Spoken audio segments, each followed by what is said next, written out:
2025년 마지막 주일입니다. 한 해 시작한 지가 엊그제 같은데 정말 이제 한 해를 맞이하면 맞이할수록 어떻게 그렇게 시간이 빨리 가는지 정말 피부로 이렇게 느껴지는 듯합니다. 유수와 같고 쏜살과 같다. 그냥 눈 깜짝하면 1년이 훅 가는 것 같아요. 우리 어르신들 자주 하는 얘기로 50세 되면 50km로 가고 70세 되면 70km로 가고 80세 되면 80km로. 어르신들은 아마 더 세월이 빠르다는 것을 느끼실 것 같은데, 하여튼 한 해의 마지막을 맞았습니다. 여러분, 우리가 한 해를 지나고 마지막 시간이 되면 꼭 우리가 해야 될 일이 있죠. 그 중에 하나가 뭐냐 하면 한 해를 돌아보면서 그게 하나님 앞이든 사람들 앞이든 감사할 부분들, 당신 덕분에 살아왔습니다. 하나님 은혜로 살아왔습니다. 감사할 부분에 있어서 감사를 표하는 것, 우리가 해야 될 부분이고, 또 하나가 있다면 뭐예요? 또 한 해를 돌아보면서 좀 부족하고 잘못한 부분이 있다면 반성하고, 이제 한 해를 잘 매듭 지으면서 새해에는 좀 새롭게 살고자 하는 결단과 다짐의 시간을 한 해의 마지막에는 꼭 가져야 되지 않겠나, 그런 생각을 합니다. 여러분, 이런 반성과 새로운 결단의 출발, 이거는 오직 사람만이 할 수 있는 지혜예요, 축복이에요. 짐승은 그렇게 할 수가 없습니다. 사람만이 그렇게 할 수 있어요. 그래서 여러분, 주보에도 내년에는 우리가 좀 정말 새로운 마음, 새로운 믿음, 새로운 좀 삶을 살아보자, 이런 의미에서 이제 쪽지 하나 넣어드렸죠? 2026년 새 믿음, 새 출발 언약서. 그래서 예전에 제가 느헤미야 설교하면서 우리도 한번 하나님 앞에 약속을 한번 하자, 이런 말씀을 드렸는데 한번 이렇게 내용을 만들어서 넣어드렸어요. 가능하면 오늘 한 해를 마무리하는 오후 구역 모임 시간에 한번 같이 좀 했으면 좋겠고요. 교회 제출용은 아니에요. 근데 어떤 교회는 이거 해가지고 교회 제출하라 그러더라고요. 우리는 수준이 높아서 그렇게 안 합니다. 강제로 안 해요. 스스로 잘 하실 거라고 믿기 때문에 하나님 앞에서 꼭 한번 자신을 돌아보고 새롭게 한번 하나님과 스스로 결단하고 약속을 하고 내년에 새로운 믿음, 새로운 출발을 한번 해보자 해서 한번 서약서를 만들어 드렸으니 여러분 꼭 유익한 시간이 되시기를 바랍니다. 자, 오늘은 우리가 느헤미야 9장 말씀을 마지막 주일에 주시는 말씀으로 바뀌었는데요. 지난번에도 한번 말씀드렸던 것처럼 이 느헤미야 9장은 8장부터 10장까지 이어지는, 느헤미야 8장에 어떤 사건이 있었냐 하면 바벨론 포로에서 돌아온 사람들이 수문 앞 광장에 모여서 말씀을 읽기 시작하면서 신앙개혁 부흥운동이 일어났다 그랬어요. 그래서 회개가 나오고 새롭게 삶을 결단하는 이런 하나님의 은혜 가운데 이스라엘 사람들에게 일어났던 신앙 부흥 운동이 기록되어 있는데 8장, 9장, 10장의 대략적인 내용이 그렇죠. 8장이 우리가 잘 아는 대로 수문 앞 광장에 모여서 말씀을 새벽부터 정오까지 읽었다. 그죠? 9장에 말씀 읽다 보니까 말씀이 깨달아지고 우리 자신을 돌아보니 하나님 앞에 우리가 얼마나 잘못했나를 깨닫고 어떻게 해요? 눈물로 회개하고 하나님의 은혜를 회고하는 이런 내용이 9장에 있어요. 자, 그걸로 끝난 경우 10장에 가니까 어떻게 되었다고요? 회개에 따른 새로운 삶의 결단을 하게 되더라. 그래서 정말 새 출발을 하는 내용이 느헤미야서에 기록되어 있는데 그 중에 오늘 9장입니다. 9장의 내용이 어떻다고요? 눈물의 회개와 하나님의 은혜에 대한 회고예요. 우리가 이 말씀을 오늘 마지막 주일날 받고자 하는 거예요. 자, 9장의 말씀은 이렇게 기록되어 있어요. 첫 번째는 눈물의 회개고, 두 번째는 뭐예요? 하나님을 향한 찬양이고, 세 번째는 뭐예요? 하나님의 은혜의 역사를 회고하는 내용이에요. 여러분, 그렇습니다. 우리가 한 해를 마무리하면서 지난 날을 돌아보면서 잘못한 부분을 하나님 앞에 회개하는 것도 중요하고, 또 감사 찬양으로 하나님 앞에 영광을 돌리는 것도 중요하죠. 근데 진정한 회개와 진정한 감사 찬양을 드리기 위해서는 반드시 뭐가 필요하냐? 지난날에 하나님이 우리에게 베푸신 은혜가 얼마나 놀랍고 풍성한가, 이것들을 돌아보고 하나님의 은혜를 정말 진심으로 깨닫는 게, 이게 대단히 중요하다. 그 하나님의 은혜를 회고함에 있어서 하나님은 나에게 이런 은혜를 베푸셨는데 나는 과연 하나님 앞에 어떻게 해드렸나를 돌아보며 우리가 하나님 앞에 잘못한 부분들을 더 절실하게 깨닫게 되고, 그 하나님의 은혜를 정말 진정으로 깨달으면서 진정한 감사와 찬양으로 영광을 돌리게 된다라고 하는 거죠. 여러분, 오늘 본문의 이스라엘 백성들의 눈물의 회개, 이거가 바로 그 하나님의 은혜를 회고함으로부터 왔다는 거예요.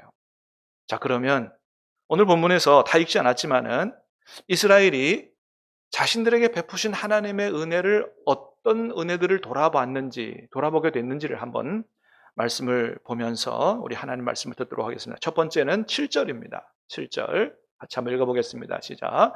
주는 하나님 여호와시라. 옛적에 아브라함을 택하시고 갈대아 우르에서 인도하여 내시고 아브라함이라는 이름을 주시고. 자, 앞부분에서 눈물로 회개하고 하나님을 찬양하자고 촉구도 하면서 하나님의 은혜를 회고하는데, 제일 먼저 돌아본 하나님의 은혜가 어떤 은혜냐? 하나님이 우리를 택하여 주셨다는 은혜예요. 자, 누구를 택해 주셨다고 고백해요? 옛적에 자신들의 조상 아브라함을 택해 주셨다. 그러니까 오늘 우리가 하나님의 백성 된 이유는 다른 데 있지 않고 어디서부터 시작됐다는 거예요? 하나님이 우리 조상 아브라함을 선택해 주신 것부터 시작을 했다는 겁니다. 하나님이 우리 조상 아브라함을 택하여 주지 않으셨다면 오늘 우리가 하나님의 백성이 될 수 없었다는 거죠. 네. 여러분, 우리도 마찬가지 아니겠어요? 여러분, 우리가 어떻게 하나님의 백성이 되었습니까? 오직 하나님이 우리를 택하여 주셨기 때문에. 할렐루야. 하나님이 택해 주셨기 때문에, 하나님이 불러주셨기 때문에 우리가 하나님의 백성 된 거지, 우리가 다른 사람보다 특별히 뛰어나거나 착하거나 하나님 앞에 올바로 살거나 이렇게 해서 하나님의 백성이 된 것이 아니거든요. 여러분, 믿음은 모든 사람의 것이 아니라 그랬습니다. 어떻게 믿음을 가지게 됐어요? 우리가 하나님을 한번 믿어보려고 열심히 하나님을 찾았나요? 그렇지 않습니다.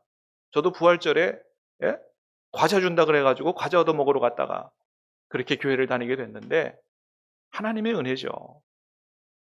참으로 기가 막힌 은혜죠. 여러분, 사람하고 짐승하고 다른 게 뭐냐? 그거는 하나님을 아느냐 모르느냐의 차이다라고 하는 겁니다. 얼른 좀 도와주세요, 옆에.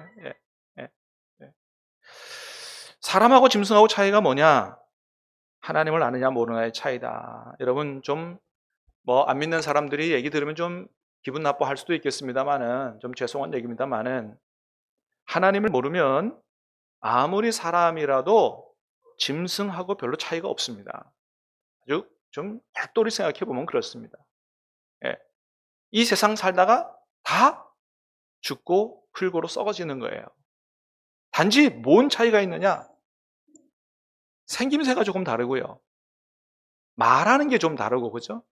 말하는 게 좀 다르고, 먹는 게 좀 다르고, 사는 모습이 좀 다르고, 사는 집이 조금 다르고, 이런 정도 다른 거지, 다 자신의 욕심을 따라 살다가 다 죽고 사라지는 짐승과 사실은 별로 차이가 없다는 것입니다. 그런데 하나님을 알게 되면 근본적인 게 다 달라진다는 거예요. 생각하는 것도 달라져요. 말하는 것도 달라져요. 삶의 목적이 달라져요. 사는 이유가 달라져요. 하나님 앞에 영광이 되는 삶을 살 수 있는 겁니다. 세상 떠날 때도 그저 세상 것 쫓다가 허무하게 인생이 끝나는 것이 아니고, 하나님께서 알아주시는 인생, 하나님이 인정해 주시는 인생, 하나님이 칭찬해 주시는 존귀한 인생이 된다는 것입니다. 여러분, 그렇습니다.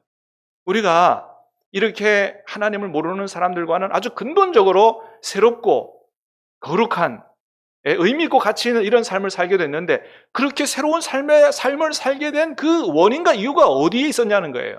어디 있었어요? 하나님께서 우리를 불러주셨기 때문이에요. 하나님이 우리를 택하여 주셨기 때문입니다. 그렇습니다. 그래서 우리가 한 번밖에 살지 못하는 인생, 이 귀한 인생을 그냥 세상의 땅의 것만을 추구하지 않고 하나님의 뜻을, 하나님의 나라를 추구하면서 사는 새로운 삶을 살게 된 것이지요. 여러분, 우리의 모든 삶의 변화는 하나님의 택한 은혜로부터 출발한 것인 줄로 믿습니다. 그렇습니다. 두 번째는 구원해 주신 은혜예요. 자, 9절 말씀을 다시 보겠습니다. 시작. 주께서 우리 조상들이 애굽에서 고난받는 것을 감찰하시고, 자, 애굽에서 고난받는 것을 감찰하시고 하나님이 구원해 주셨죠. 여러분, 우리가 잘 아는 것처럼 이스라엘 사람들, 히브리 민족은 애굽에서, 지금 이집트에서 400년 내지 430년 동안 종으로, 노예로 살던 민족이었습니다. 여러분, 말이 430년이지 430년이면 한 대를 40년이라고 쳐도 어때요? 10대입니다. 10대. 자자손손 대대로 노예로 살던 민족이에요. 그러니까 자자손손 대대로 노예로 살았기 때문에 그들의 정신에는 무슨 근성이 뿌리 박혀 있느냐? 노예 근성이 뿌리 박혀 있어요. 그렇기 때문에 자기들의 깨어있는 생각과 힘과 능력으로는 절대로 구원받을 수 없는, 그 세계 그 당시에 최대 강대국인 이집트를 뒤엎고 자기들이 거기서 걸어 나올 수 없는 이런 민족이었다는 거예요. 그런데 그들이 거기서 나오게 됐어요. 해방을 맞았어요. 하나님의 백성이 됐어요. 온 세상을 향한 제사장 나라 축복의 통로로 그렇게 쓰임받게 됐다는 겁니다. 누구의 은혜예요? 하나님의 은혜죠. 하나님이 그들을 구원해 주지 않았으면 절대로 자기들의 힘으로 구원받을 수 없었던 그런 존재입니다. 놀라운 사랑과 은혜를 받은 민족이죠. 여러분, 그런데 우리는 그런 이스라엘보다 더 큰 은혜와 사랑을 받은 사람들이라는 거예요. 더 큰 은혜와 사랑으로 구원받은 사람들이다라고 하는 거예요. 왜요? 하나님이 저와 여러분을 구원하시기 위해서는 모세 정도를 보내신 게 아니에요. 누굴 보내셨어요? 하나님의 독생자 예수님을 이 땅에 보내시고, 어디까지? 십자가에까지 내어주시는 엄청난 대가를 치르시고 저와 여러분을 구원하셨다는 것입니다. 할렐루야. 여러분, 우리가 예수님 안에서 받은 이 구원을 절대로 가벼이 여기지 않게 되기를 축복합니다. 엄청난 구원이에요. 엄청난 사랑이에요. 저와 여러분이 뭔데 그런 엄청난 대가를 치르셨냐 이거예요. 여러분, 우리가 밖에 가서 뭘 사더라도 좋은 것에 비싼 대가를 치르지 허접한 데 비싼 대가를 치르지 않습니다. 저와 여러분을 구원하시기 위해서 예수님, 하나님의 아들을 십자가에 내어주시는 엄청난 대가를 치르시고 구원하신 게 바로 저와 여러분이다. 여러분, 이 은혜는 어떠한 것으로도 갚을 수 없는 그런 은혜 중에 은혜다. 그래서 바울은 우리가 어떻게 살아야 된다고 얘기해요? 에베소서 4장 1절에 그렇습니다. 시작. 그러므로 주 안에서 갇힌 내가 너희를 권하노니 너희가 부르심에 받은 일에 합당하게 행하여. 하나님이 우리를 부르시고 우리에게 은혜 베푸신 것에 합당하게 살아야 된다. 우리가 받은 은혜가 싸구려 은혜가 아니기 때문에, 엄청난 은혜이기 때문에 그에 합당하게 살아야 된다고 얘기하는 거예요. 여러분, 한 해를 마무리하면서 우리가 어떻게 구원을 받게 됐는지, 내가 어떻게 하나님의 자녀가 됐는지 다시 한번 돌아보고, 나는 정말 그 하나님의 은혜와 사랑에 합당하게 살았는지 한번 돌이켜보는 시간들이 꼭 되시기를 바랍니다. 세 번째는 기도에 응답하신 은혜를 돌아봤어요. 9절 10절 시작. 홍해에서 그들의 부르짖음을 들으시고 이적과 기사를 베푸사 바로와 그 모든 신하와 그의 나라 온 백성을 치셨사오니. 홍해 앞에 이르렀어요. 애굽에서 나와서 구원받았지만 굉장한 어려움에 직면했습니다. 홍해 앞에 딱 가니 앞에는 바다예요. 옆에는 끝도 없는 모래사장이에요. 뒤에는 누가 쫓아와요? 애굽의 군대가 쫓아와요. 꼼짝없이 죽을 수밖에 없는 사면초가의 상황이었어요. 바라볼 곳이라고는 오직 하늘 하나님밖에 없어요. 하나님 앞에 부르짖어 기도했다는 거예요. 하나님, 어느 누구도 나를 구원해 줄 수가 없습니다. 어느 누구도 나를 도와줄 수가 없습니다. 오직 하나님만이 나의 소망입니다. 부르짖어 기도했을 때 하나님이 그 기도를 들어주셨다는 겁니다. 그리고 기적을 베푸셨다는 거죠. 뭘 여세요? 홍해 바다를 여셨어요. 할렐루야. 홍해 바다를 여셨다는 거예요. 여러분, 누가 바다를 열어요? 하나님만이 하실 수 있는 거죠. 하나님만이 하실 수 있는 기적을 베풀어 주셔서 그들을 그 죽음의 상황 가운데서 건져주셨다. 여러분, 한 해를 돌이켜보시기 바랍니다. 기도 응답 받으신 일이 있습니까? 하나님 여러분 기도에 응답하신 그런 경험들이 있습니까? 받은 은혜가 있어요? 여러분, 하나님 앞에 감사할 수 있기를 축복합니다. 여러분, 우리 하나님이 그런 분이세요. 어느 누구도 나를 안 도와줘도 하나님만 나의 소망입니다 하고 하나님께 부르짖어 기도하면 여러분 하나님 그 기도를 외면치 않으시고 반드시 들어 응답해 주시는 분인 줄로 믿으시길 바랍니다. 그래서 너무 사람 찾지 말고 사람 의지하지 말고 하나님 앞에 기도하라는 거예요. 사람은 우리의 도움 요청을 거절하지만 하나님은 거절하지 않으시는 줄로 믿으시길 바랍니다. 하나님을 만나게 될 줄로 믿습니다. 기적을 경험하게 될 줄로 믿습니다. 홍해바다에서 하나님께서 이스라엘 백성을 기적을 베풀어 구원하셨던 것처럼 여러분 저와 여러분의 인생에서 그 하나님의 기적 같은 구원의 사건을 경험할 수 있게 될 줄로 믿으시기를 바랍니다. 그렇습니다. 네 번째 돌아본 은혜는 불과 구름 기둥으로 인도하신 은혜예요. 19절 말씀을 보겠습니다. 시작. 주께서는 주의 크신 긍휼로 그들의 광야에 버리지 아니하시고 낮에는 구름 기둥이 그들에게서 떠나지 아니하고 길을 인도하며 밤에는 불 기둥이 그들의 갈 길을 비추게 하셨사오며 우리가 잘 아는 것처럼 그렇게 어려움에서 구원받고 난 이후에 갑자기 족각꿀이 흐르는 땅이 탁 펼쳐진 게 아니에요. 이스라엘 백성이 구원받고 난 다음에 어떤 길을 갔다고요? 광야 길을 갔어요. 광야 길. 고난의 길이에요. 고생의 길이에요. 그런데 그 광야 길을 걸어가는 동안에 하나님이 그들을 홀로 두지 않으시고 불과 구름 기둥으로 함께 하시며 그들의 앞길을 인도하셨다는 것입니다. 여러분 왜 하필이면 불기둥 구름 기둥이에요? 네? 콘크리트 기둥 아니고 왜? 낮에는 너무 더우니까 시원하라고 구름 기둥, 밤에는 너무 추우니까 따뜻하라고 불 기둥.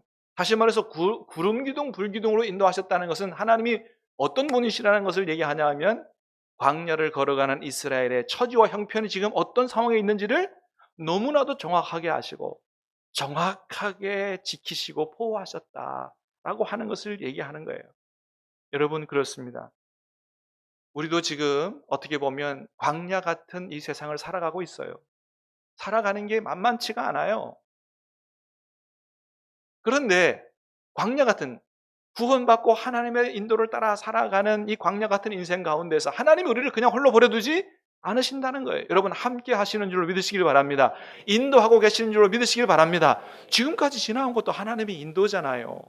여러분 인생이 여러분 계획대로 다 되시던가요? 저는 그래 안 되던데요.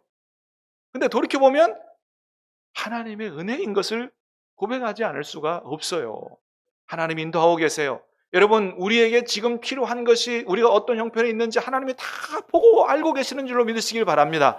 시기적절한 방법으로 우리가 잘 알지 못하고 깨닫지 못해도 그렇게 인도를 하셨다는 거죠. 20절 21절을 보겠습니다. 시작.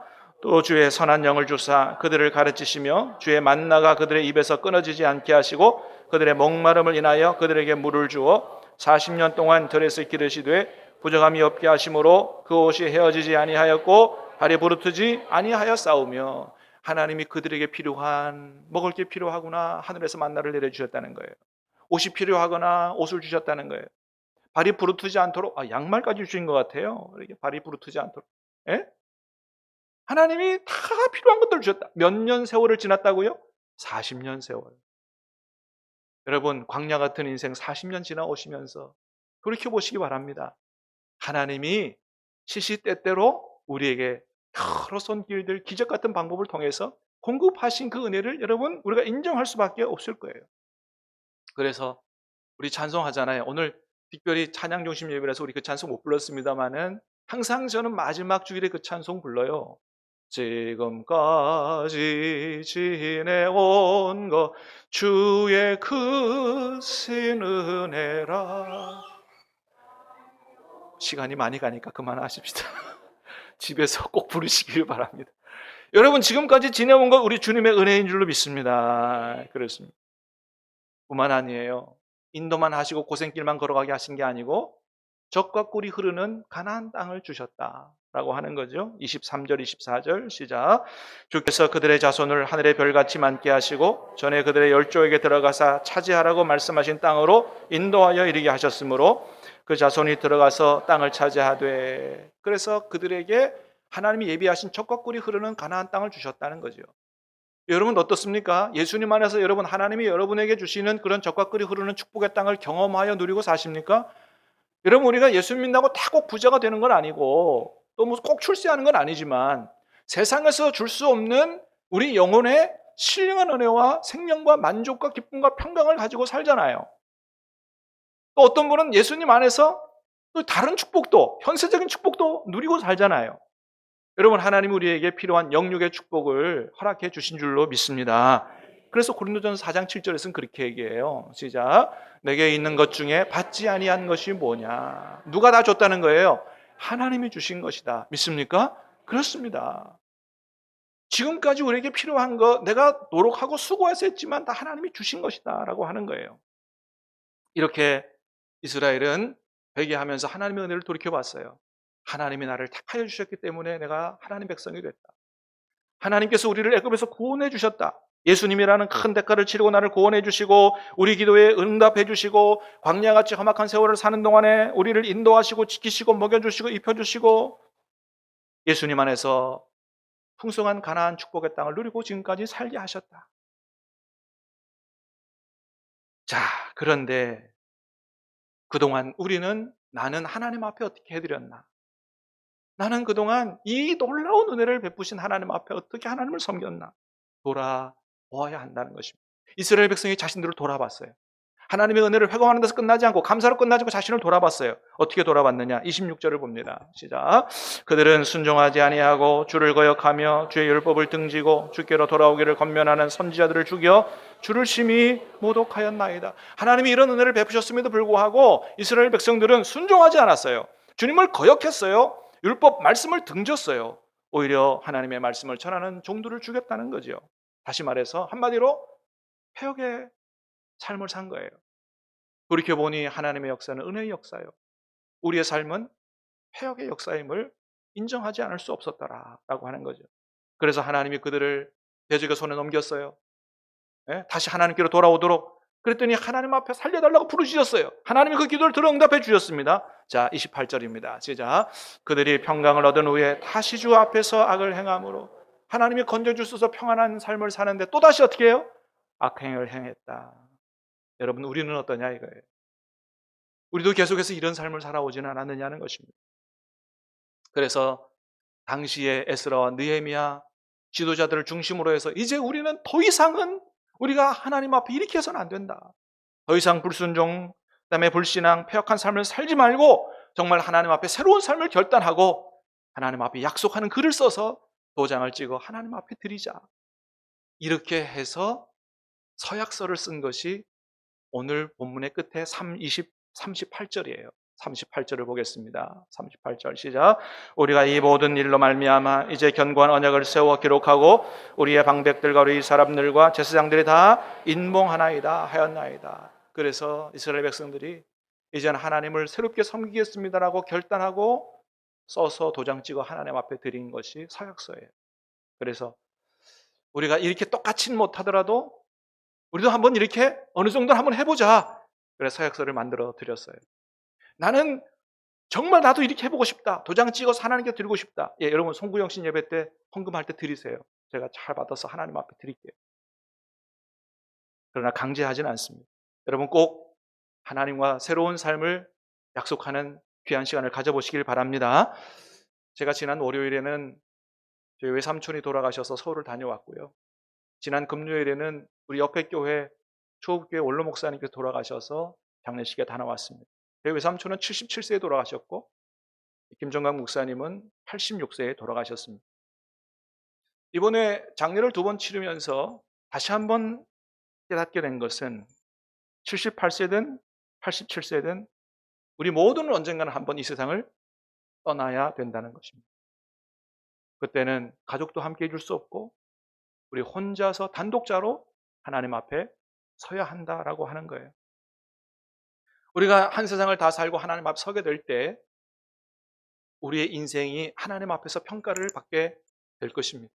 왜냐하면 하나님은 우리에게 맡기신 것에 대해서 계산하시는 분이라고 성경은 말씀하고 있고 행한 대로 갚아주시는 분이라고 말씀하시고 있기 때문이에요.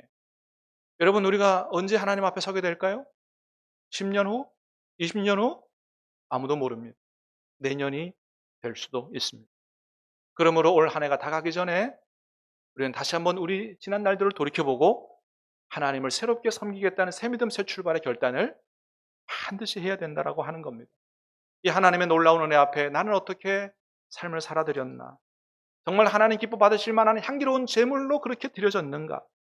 내게 주신 그 수많은 시간들을 나는 하나님께 드리지 못하고 나만을 위해 사용하지는 않았나?